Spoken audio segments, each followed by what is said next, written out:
Hello and welcome to another episode of the Future Hospitality Podcast. I'm your host, Jeremy Wells, joined today by co-host Dustin Myers.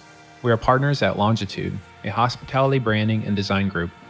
At Future Hospitality, our goal is to interview the brightest minds in the industry, gathering insights, ideas, and inspiration to share with you.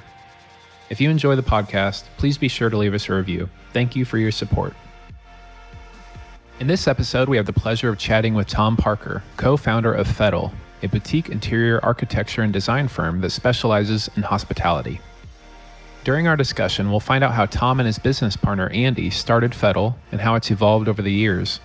We'll learn about how they successfully manage the tension between great design and budgetary constraints, and also hear about some of the exciting projects they've been working on that will be opening soon. Well, let's go ahead and jump in. Tom, thank you so much for joining us today. Pleasure. Thank you for having me on. Well, I've been following your work for quite a while now, and just really cool hospitality projects. So I'm excited to kind of hear some of your journey and dig into some of these projects and get to share you guys with our listeners. Thank you. Yeah, it's funny. It feels like we've been kind of going back and forth for years trying to work on various projects together. So it's good to see it all evolving, and yeah, we love following what you guys are doing too. So the feelings very much mutual. Thank you. Appreciate that. So for those who aren't familiar with Fettle, just give us a little bit of your background, how you got to where you are, and a little bit about your company. Well, we have kind of a hospitality, mainly kind of hospitality design firm who also do occasional residential projects. We have an office in London, which my business partner, I co-founded Fettle with my business partner, Andy Goodwin, and he runs all of our European projects. And I'm based in Los Angeles, and I run all of our kind of US work, which is mainly kind of West Coast and LA focused, but we do kind of also do work sort of New York, Miami. So a bit of a spread. And we generally tend to do kind of relatively higher end hotel projects, restaurants, members clubs. But we originally actually started, we both are from the UK, and we kind of started on much more like quick turnaround, a lot of fast casual, sort of lower end stuff. And it gradually sort of changed over the last 5 years since we started the company, and sort of evolved into where it is now. And kind of largely organically as well, which has been an interesting process. But we do stuff like, you know, Hoxton hotels and restaurants like Olivetta in Los Angeles, Monks in Mayfair in London. We're doing Hoxton Hotel in Rome in Italy at the moment, and like Sacco, a project called Sacco for a company called Lock, which is a really interesting apart hotel brand in Munich. So kind of all across Europe and all across the States really at the moment. So it's good to see. Exciting times. For sure. Yeah, I love looking through your guys' portfolio online, and just seeing the design of all these spaces you've been involved in, and you're definitely you can tell that you guys do really high end stuff and have, you know, a really unique approach to the spaces that you're creating. You know, I'd be interested to hear a little bit more about, you know, you already kind of touched on like that journey, you know, starting out maybe with more fast casual type stuff, or just like in a little bit lower end offering. But what was like the transition, and what was that journey like getting more into like hospitality and diving a lot further into, you know, hotel and placemaking and, you know, these spaces you're now working on?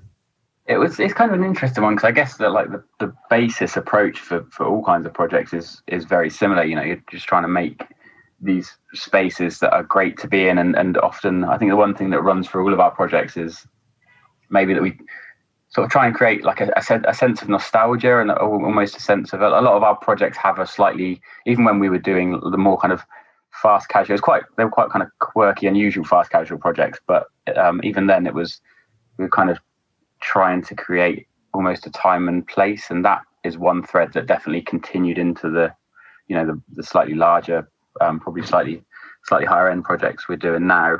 But when we first started, we were working on, you know, with clients with their very, very initial idea. One company we worked with, who are doing well in London now, kind of pizza company called Yard Sale, and we had a mutual friend in common, and they just had this idea about all leaving their jobs and starting this company. And we were very much in a similar position. Andy and I had just left jobs at a great company called Martin Brzezinski Design Studio, and we were kind of just starting out, and they were kind of in the same place we were. And so it had this really exciting sort of dynamic energy to it, and I think that gave us a real taste. We both come from a sort of more sort of hotel hospitality, probably slightly higher end background. Martin Brzezinski does stuff like the Beekman Hotel in New York and Soho House. It was doing Soho House, and now does some very kind of top projects within the industry. But and that was kind of what we were used to. So it was really refreshing, because it was almost like a kind of fresh start and starting from the ground up, both with ourselves as a company and also with our clients. But I think it's the level of, I think the placemaking thing that you touched on definitely applies to both of those worlds. And I think there's a level of like almost honesty and kind of grit to starting out, like when your clients are starting out on new ventures, and there's just remarkably kind of, it's a real buzz. I think that being involved at that stage. Now, I imagine you guys must see that probably more than we do, because you're almost defining companies as they're starting out, I guess.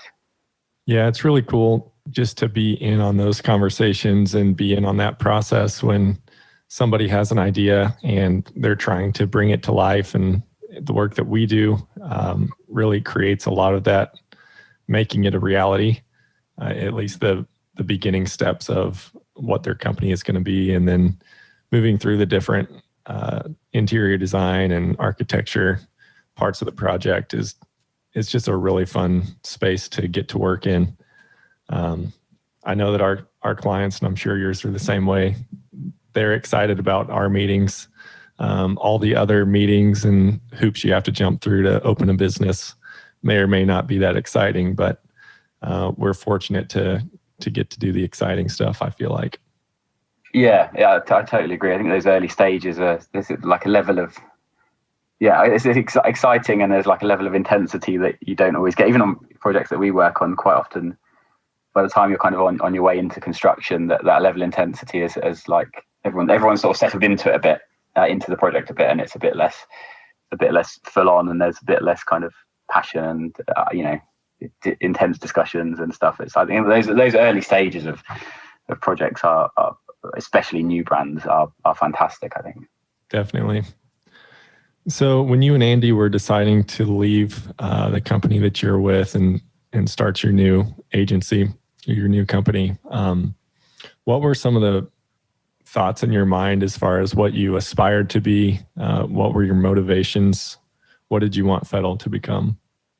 I think it's funny because I'd known Andy for probably 10 or 11 years by that point, and we'd worked at previous companies together as well. And it's just something that we'd kind of always sort of thought about doing. So it didn't really feel like this massive kind of scary jump in a way. It was just this thing that had been, we'd always kind of thought would happen at some point. But I think we wanted Fettle to be, I think that we wanted it to be, very, very client focused. We didn't want to get to a stage where we had a company where we weren't like involved and dealing with clients and having and growing those kind of relationships, which I think sometimes that when you work at bigger companies, and it's the same for you guys, that you go and work at big companies and you lose that kind of day-to-day, like grow, being involved in projects, being involved with the clients, having this kind of relationship. Like tons of our clients, almost all of our clients have become kind of great friends. I've got this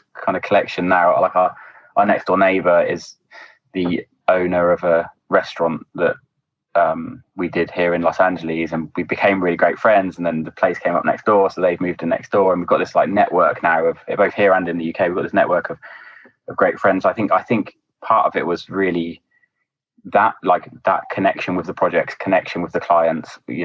Not the less kind of businessy side of like connection with people, I think was important for us, and also just being able to be a bit freer with what we were designing. have a bit more variety in what we were designing, and like yard sale and those kind of projects, like those kind of startups, to work on more of that stuff where we did have that level of intensity and creativity that comes at the very start of an idea or a brand being born, I guess.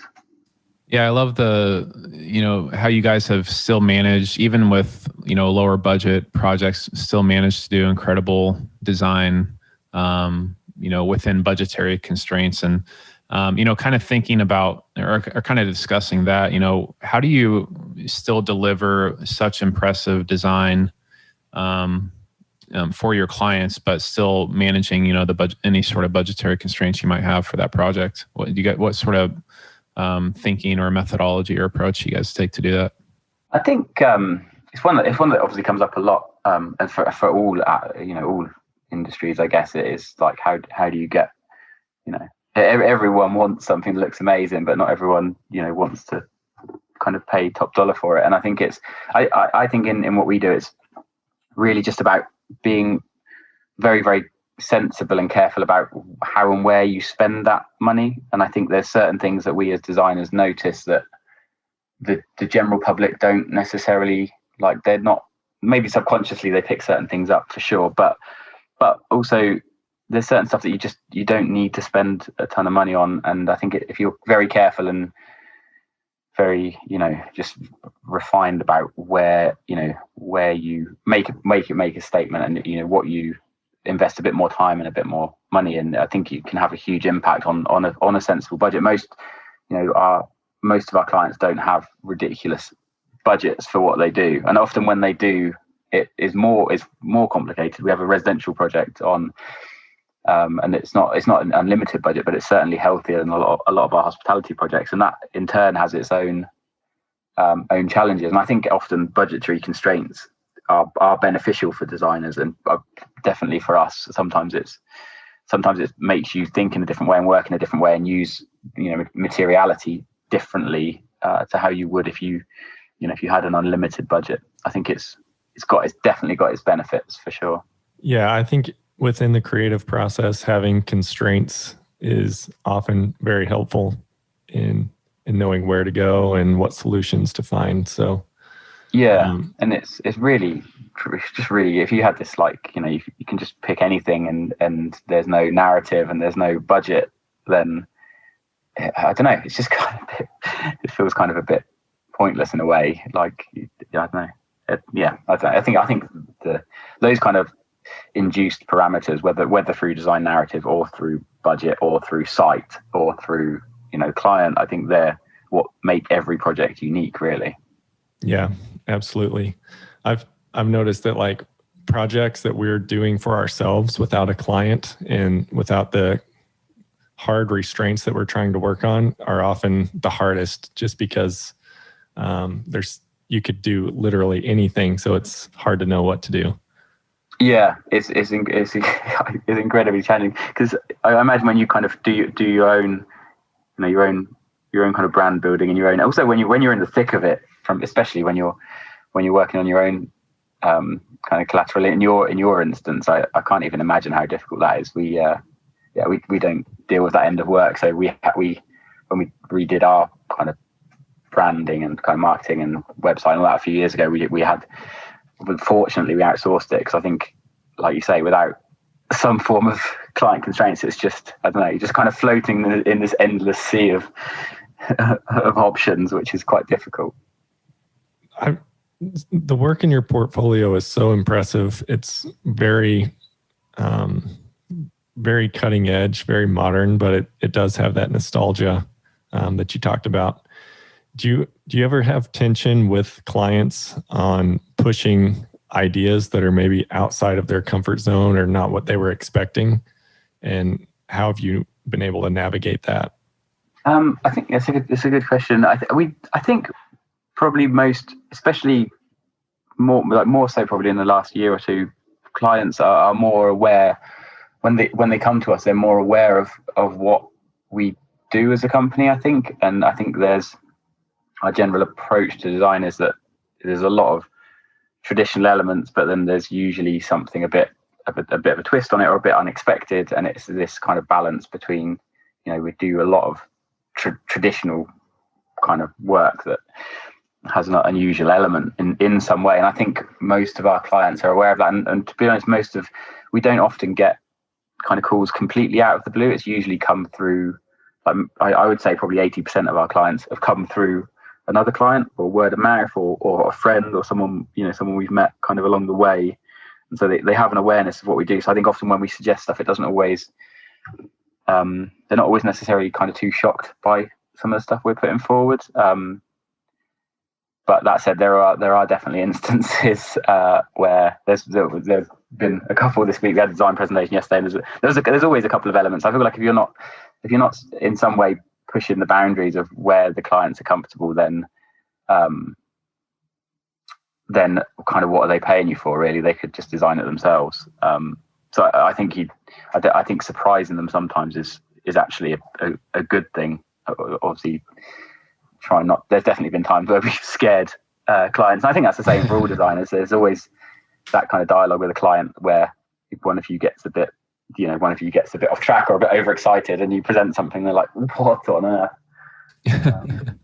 But it happens. Yeah, I think it happens less. I think as a company, I'm sure it's the same for you guys as well. Like as you kind of grow and you have this kind of larger and larger body of work that you've completed, people are more and more used to the general parameters within which they can expect you to work. Yeah, definitely.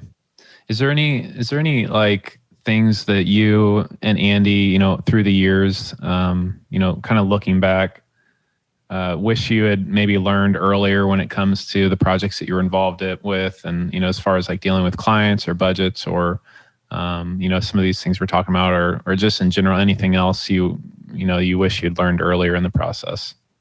That's a really good question. I think from my perspective, I would definitely say that I find that kind of it's not these projects we do aren't really about.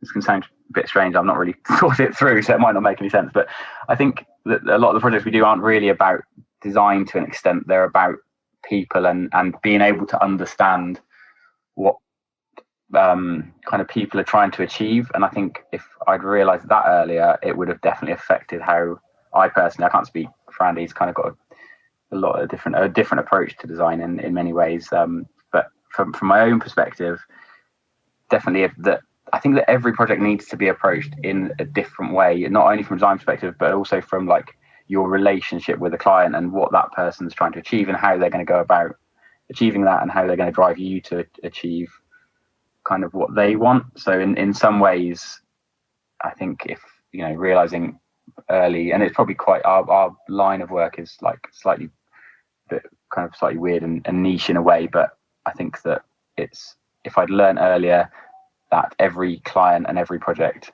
one uniform approach won't work on a personality based level. One uniform approach won't work for everyone and for all clients and for all projects. I think would have been helpful. Yeah, I think that's really good. How are you guys? So you've got a fairly small team with headquartered in London and an office in LA. How are you guys able to work across that distance as a seamless team? I think this is like a really, really obviously interesting topic at the moment. But I think we were, just because of how we had originally set up, even when it was just Andy and I was in New York and he was in London. So we've always worked remotely, and it's definitely at times had its challenges, especially early on. But I think, especially with what's happened in the last year, everyone is really starting to realize how easy that is. And I feel like we were very, very accidentally one step ahead of that because we've always worked in that manner. And the way people are working now, since day one of the company, we've always worked like that. We very rarely, before the pandemic, I would travel back and I'd spend probably 3 months of every year in the UK. But we would be in the same place for a quarter of the year. And as the company's grown and we've got staff and designers in both offices, they've got used to working in that way too. So it kind of just, I think when you do something, if you try now, and I think this is probably why maybe other companies have found this period more challenging. If you try and implement something once you're already grown as a company, it's just so much harder. But because we've innately done it, and not through, I'm not claiming this is any kind of very genius advanced planning, it was just through, personal life kind of situations that we were in separate countries and that kind of thing that forced us into building the business the way we have. Yeah. Which has in turn given us access to, a lot of our clients in LA reference our London projects, and a lot of people in London come to us because of the aesthetic effect on our work that having the work in America has definitely changed what we do as a company, and vice versa as well. So I think it's out of a sort of geographical situation, it's built an aspect to the business that we may not have had otherwise. Yeah, that's really cool. I think you guys were definitely situated well for, the going through a pandemic, and, being able to already, pivot your, not really need to pivot really the way you structure your business. So that's really cool to hear that. Looking back at your whole portfolio online, you have a number of projects on there, and I'm sure you have many more that aren't even on there, but what are, some of the most, or what are some of the projects that you're most proud of, or things that you and your team have accomplished or done that you're most proud of? I think that probably the variety, I really like the variety of clients that we work with, just because it's, there's some really huge well-known brands that we work with, but also, one-off, we've got some great one-off restaurant operators, and I think that it's really nice to have that kind of input from the kind of different ends of the spectrum in a way. And I think one teaches you a lot about the other. And I think it's been very hard to maintain that. So I would say that I think we're proud of, as a company, we're proud of having been able to work with, we still work with startups and kind of brand new companies. We work with like some kind of well-known larger brands and one-off restaurateurs and kind of everything in between, and the occasional residential project as well. And I think it's very easy to almost fall into a certain niche of maybe you fall into, you kind of just end up just doing a specific type of hotel project, or you end up doing just, you work on these small startups, but it's quite, we've had to quite consciously manage both ends of the spectrum, to keep both ends moving and to complete projects in both kind of sides of that spectrum. And I think that's probably one of the few things that consciously we've done that we are definitely quite pleased with. You're doing stuff like the yard sale in the early days, and even Olivetta in LA they're a kind of one-off restaurant client really that we've really kind of started and grown with, and then we're also working with Hoxton Hotels and doing Maslow's Soho we're working on at the moment in London. So it's a real kind of wide range of scale of company, which I feel like we've learned a lot from doing that consciously as well. Yeah, I think that probably keeps you guys fresh and keeps all the different perspectives in mind as you're approaching new projects, that you're not just stuck in one type, but that there is variety, and that probably keeps it interesting for you, but also the different experiences all funnel into the new projects to make them as good as they can be. Yeah, absolutely. And like some of the ideas we come across working with the Hoxtons are amazingly helpful, applying those to the kind of new startups, because Hoxton and Ennismore grew from this one idea, and they've grown into this kind of fantastic but big company that do these great worldwide projects, and kind of they've successfully transitioned from one end of our client spectrum to the other. We weren't working with them in the early days, so I can't claim any credit for that, but yeah, it's just really interesting to see how this kind of path of the companies take. And yeah, I've definitely learned a lot about both about design, but also about business as we grow as a company as well. Definitely. If you could dream up your perfect project, what would you be excited about working on, and what would that look like? I think it's probably kind of a mix of things. I think that it would definitely be kind of a sustainability element to it, and also probably a kind of creative reuse element. I think a lot of the projects we do that I personally find more kind of satisfying are where you're sort of taking an older building that's maybe kind of fallen by the wayside and kind of bringing it back to life again. So I think it would be a sort of sustainable creative reuse, project really, and that we've got a few actually. We've had a few inquiries recently along those lines, and I think that's it's such an exciting field. I think especially now you've seen these huge kind of creative reuse projects be extremely successful, like the High Line in New York is a very, very obvious example. But people refreshing parts of cities and buildings that once had some kind of glory, but have fallen kind of into not necessarily into disrepair, but just into kind of generic blandness or being underused. And I feel like there's so many spaces within every city that can be a benefit, and people get to use these great spaces again.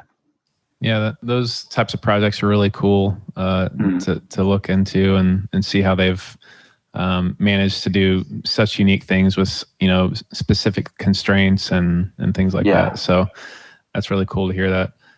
Looking ahead, kind of into the future of the industry, and then into the future of Fettle. You've already mentioned, I think, a couple projects you guys are currently working on, but are you able to share anything about any upcoming projects that are really unique or really cool? Definitely. We've got like a few kind of interesting bits, a couple of bits that we've been on for a while that are finishing pretty soon, like Hoxton in Rome, for example. We're also working on a really interesting project in LA called the Georgian Hotel, which is this old 1933 built kind of deco building on Ocean Avenue, overlooking the sea. And it at the time had this great history of being this sort of apartment hotel that people from Hollywood would go, which seems mad because it's only a few miles, but they'd go and spend the summers at this building in Santa Monica. So we're working on the refurbishment of that, which I think is probably scheduled to open late this summer. And then in London, we've got a few really interesting bits over there as well, probably most notably of which is a group called Maslow's, who already have one site called Mortimer House. We're working on their second project at the moment, also in London, and that's a kind of a great historic early 1900s building, and their concept is sort of members co-working with great food and beverage offerings, and it's again a really interesting project. It's just this amazing kind of shell of a sort of Edwardian Baroque building. So it's really really interesting. Kind of ties in with what we were talking about before in terms of reuse projects. It's bringing a bit of the good old days back to these historic buildings that have been kind of broken up and used as offices and different things. Is really interesting. Yeah, that'll be exciting to see how all of that comes out. We'll definitely be watching for that. You're living the dream. Keep you guys posted. Well, I don't know about that. It doesn't always feel like it. But I think that's the same for everyone, isn't it? It's very easy to look elsewhere and think, oh, they're doing a great job. There's companies I look at that I just like, oh man, these guys are just doing the most amazing work. Like, how do they do it? And then it's funny. Everyone, I think it's so easy, isn't it, to be like, oh yeah. It's great over there, and then you're like, in reality, it's probably equally as tough as it is everywhere. Definitely. Last year was pretty tough on the hospitality industry. It feels like we're starting to get our feet back under us and starting to see some life again. As you look to the future of the industry, what do you think is going to shape that, or what do you think is that we're going to be seeing in that? I think there's some very obvious things that are going going to shape the industry. But I also think, I mean, obviously last year has been a nightmare for a lot of people, and there's been times where us as business owners have also, it's been very, very difficult, and projects have stopped and gone on hold, and I think everyone's had a rough time. But I think in terms of moving forwards, obviously sustainability and technology will for sure have an impact. But I also think that this time is, and it's something I think that I personally always thought about a lot, but I think this time has also made everyone realize how important sort of human connection is. And although a lot of a lot of these places are going kind of technology based and sort of people and service free, I do think that on a personal level, it's definitely made me realize how important the kind of interaction and human connection is. And I think the more technology develops, the more people also are becoming aware of the dangers of that. And I think it's selective use of these developments in technology, but then also kind of being very aware of the importance of human and kind of interaction and connection, and the importance of people, all done in a kind of sustainable way. I think is probably, I can't speak for the whole industry, but I think it's definitely something that our clients are talking to us about at the moment, and where that's going. So yeah, a bit of a mix, really, I guess.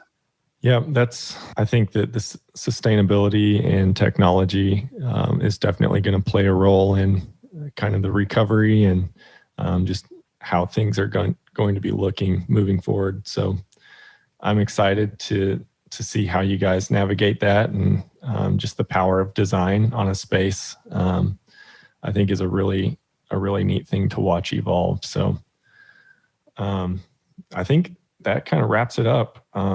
Thank you so much for joining us today. Thank you for your insights. It was a pleasure just getting to learn more about your background and some of the things that you have on the horizon. We're definitely going to keep watching what you guys do, and hope you keep up the good work.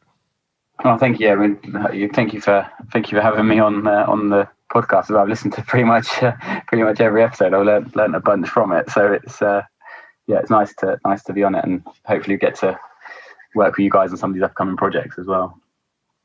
Awesome. Thank you, Tom. It's good to hear that at least one person's listening. I've listened to pretty much every one so far, so keep them coming. Cool. Thanks, Tom. Pleasure. Thanks, guys. I hope you enjoyed today's episode of the Future Hospitality Podcast. If you enjoyed today's topic and episode, please leave us a review. If you'd like to learn more about Longitude, you can visit longitudebranding.com to see our portfolio of design work, read our Insights blog, and learn more about our team. You can also find us on Instagram and Facebook by searching for Longitude Branding.